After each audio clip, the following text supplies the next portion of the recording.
welcome back to Access Anime. I'm Henshin Ikeda, and today we'll be doing a walkthrough and review of Ixion Saga Demolition Transfer Episode 2. Now, if you remember from last episode, Kon has defeated Dukakis and has stolen his sword, and he considers it spoils of war. Kind of funny there.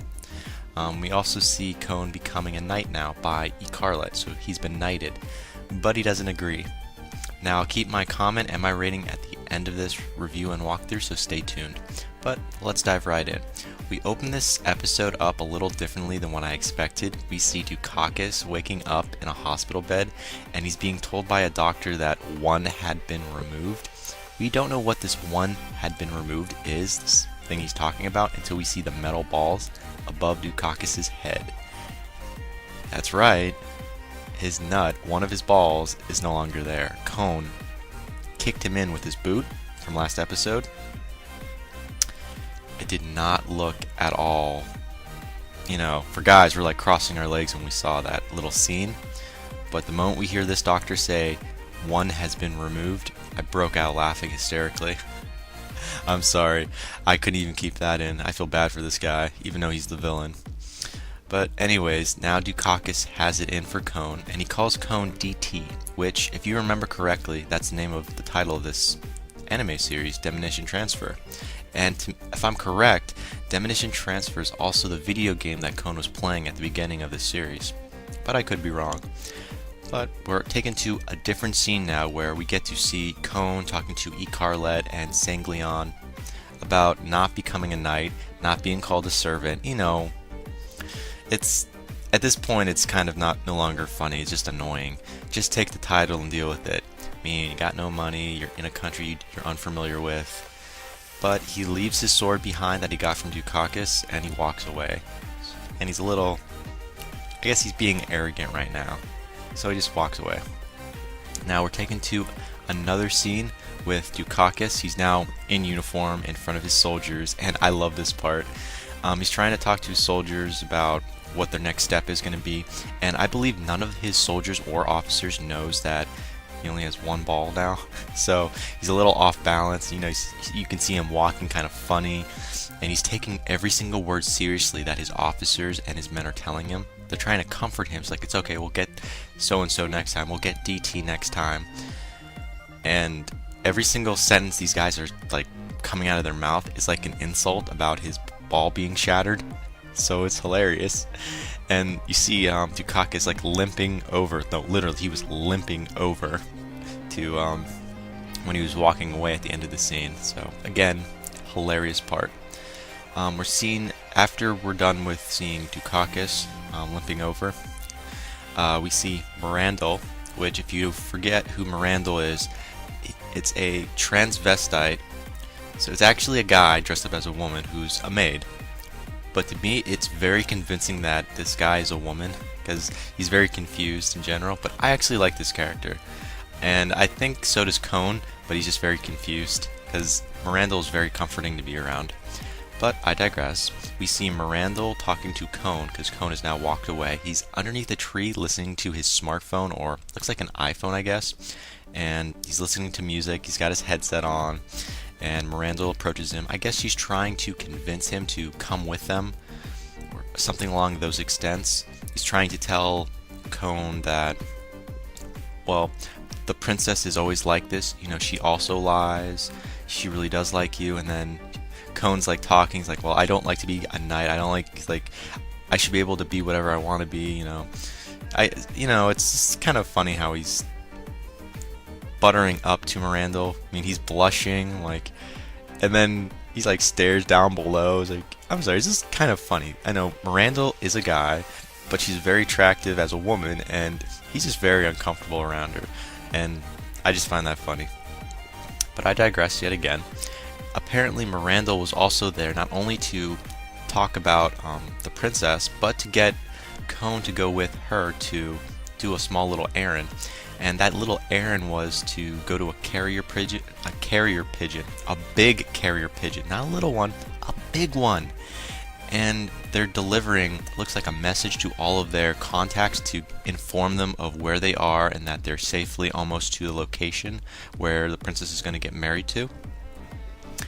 We also find out there are two ways to contact or talk to people in this world, because in our world, we've got phones, and Cone talks about having, a cell phone and email. But in this world, they use carrier pigeons and something called the Alma communication. Now, we really don't know what a Alma communications really is, but we see Dukakis in like the following scene talking to someone like, it looks like something from Star Wars. Do you remember where Darth Vader was in his little cube and he was talking to, the Emperor? It kind of looked like that, except it was like he's talking into a little crystal. And now we don't know who Dukakis' superiors are, but apparently he's not the only villain. He's not the head villain. He's taking orders from someone else. And apparently the sword, if you remember correctly, the sword that Cone has, he took from Dukakis, Spoils of War. It's called a Alma gear, so it's a special sword, a really rare special sword. And apparently Dukakis doesn't tell his superiors that it's been stolen, but it means something. It's a rare sword. Now, apart from we see Dukakis talking to his superiors, he tries to self-explain that, this is just another setback. We'll get back on track. And we're taken to a different scene where we see Sanglian and Cone screwing around with the sword. And they're trying to understand, well, this has got to be a special sword because, Dukakis had it. And they see it's got like a crystal at the end, a rare crystal, and it's got a trigger. Now, I was curious to see Sanglian take this sword and do something with it, and I was kind of impressed. He took the sword, chopped down a tree with one slice, and Cone was like, wow. It's like amazed, and then Sanglian's like, that's it? Just a basic attack? And then you see, apparently, Cone trying to use it, because I was like, this is the build-up, we get to see what he can really do. And he just drops a sword, steps on, it's like, work, damn it, work. But it was funny. But apparently, Sanglian can't really use the sword. It doesn't have any powers for him, and neither can Cone right now. At least at this little scene, we know he can't use it. But it's funny. Now, we see Cone with E-Carlet. Apparently, E-Carlet wanted to talk to Cone in private up in a tower, and she shows her real side. She's like, well, you're here in this world, you should join us. You have no money, join us. And I guess she was really trying to take her mask off, per se, and try to talk to him one-on-one and why she really needs him. And then you find out, Cone saved them twice now, It's kind of like, 3 miracles and you're a saint, per se. But she says, this is a political marriage, and this world is it's balanced enough. If something were to happen to throw it off balance, it would be chaos, and I really need you. A lot of stuff along those lines. So it was kind of nice to see her butter up to him. And Cone, doesn't know how to take this kind of news. He's like, look, I'm not a savior. I fell down. I didn't do anything special. I defeated Dukakis. Big whoop, Those were all luck. The luck of the draw, And apparently the princess doesn't see it that way. And, God bless this little girl. She's just like, she sees the best in this kid. So I was kind of won over by that. Even though those eyes, you see E-Carlet's eyes, you don't know whether she's happy, sad, or mad. They're there. And you're like, okay. Now, out of nowhere, you see an explosion in the town while they're up in that tower.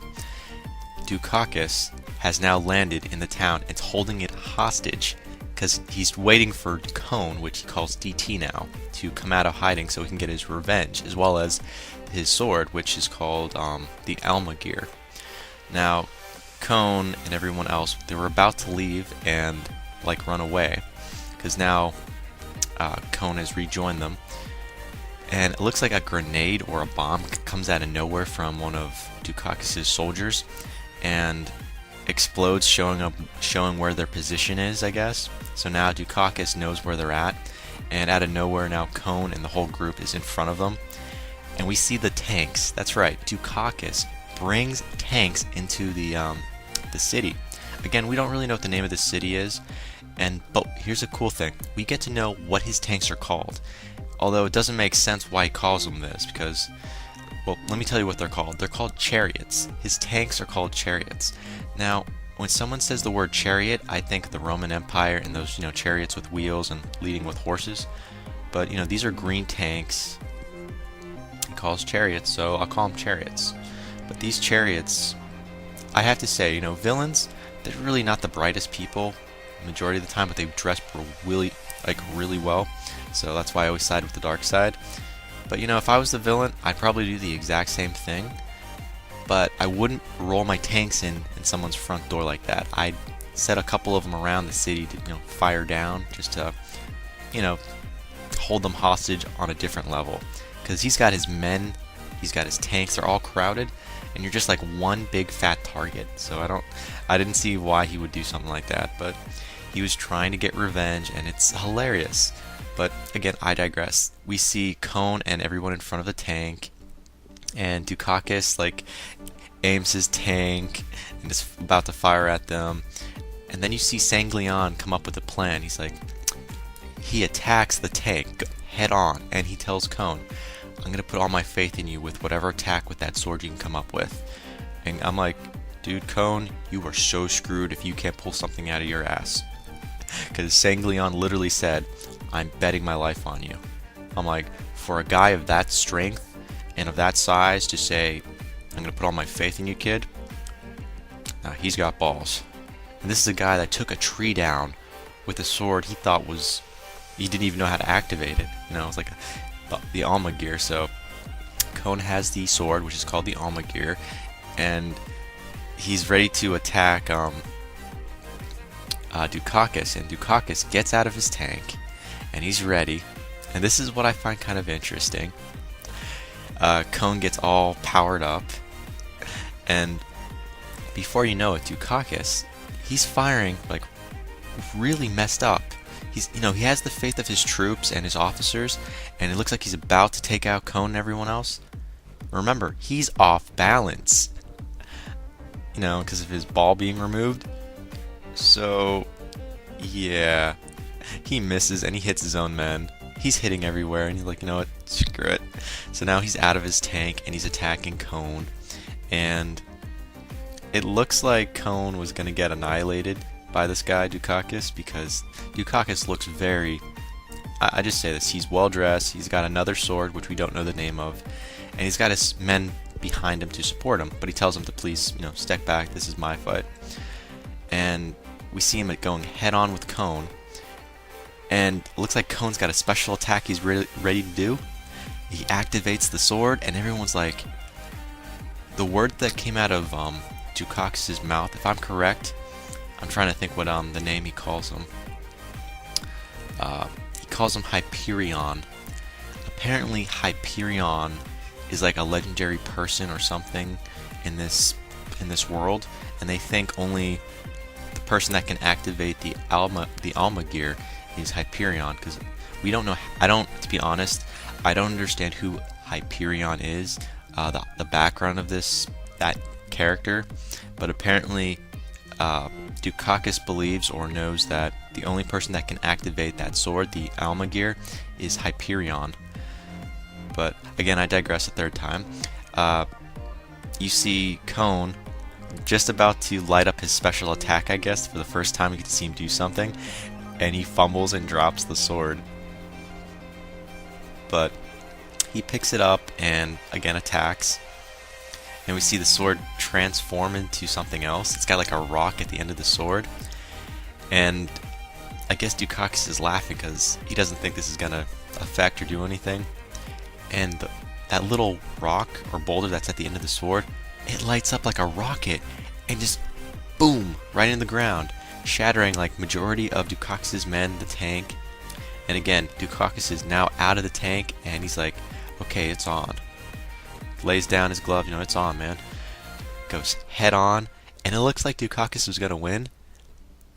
It's like Cone didn't even bother moving. He's like because again, Dukakis is off balance because of his ball being shattered, and he cannot defeat Cone. So Cone is now lucky again for the third time, and you see him attempting to fight, I guess, Dukakis, but he's really not even trying.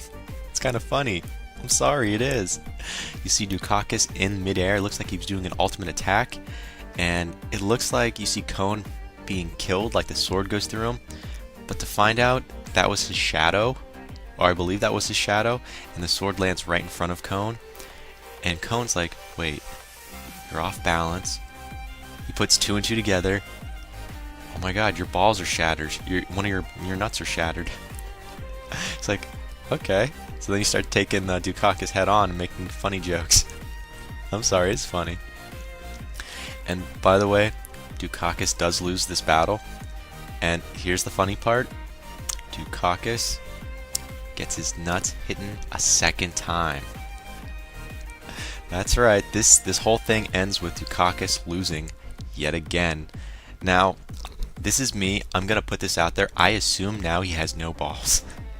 He's got nothing left. Come on. He was hit a second time, even harder than the first time. Yeah, he's out for the count. Now, this is what I don't understand. As soon as Dukakis loses, all of his men pick him up, and instead of attacking Cone when they could have won, because he's really not that strong, they take Dukakis away, and three of Dukakis' soldiers are impressed.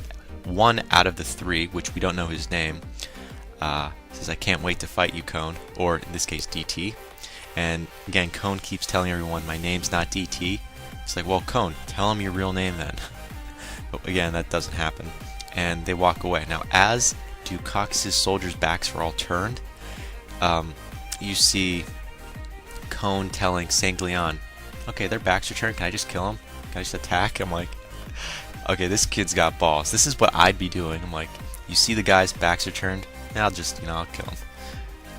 And then Sanglian's like, no, these guys are pretty tough. You got, no, I don't think you should do it. But it was funny that he said it, though. Now, we see the last scene of this episode. We see Cone talking to Icarlet, Sanglian, and Miranda. Now, he's trying to talk to Icarlet because we don't know where he stands on being called a knight.